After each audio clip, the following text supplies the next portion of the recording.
Hello everyone, how are you doing? This is MD Tech here for another quick tutorial. In today's tutorial, I'm going to show you guys how to hopefully resolve if you're experiencing an issue in your Gmail inbox that it appears to not be showing all of your emails.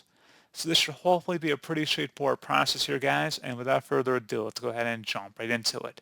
So all you have to do is sign into Gmail if you haven't already opened it, and you want to select the gear icon up at the top right of your Gmail window. Go ahead and left click on that and then scroll down underneath inbox type. You want to make sure it's selected to default, and you can customize the default, but you just want to make sure it's set to default in there.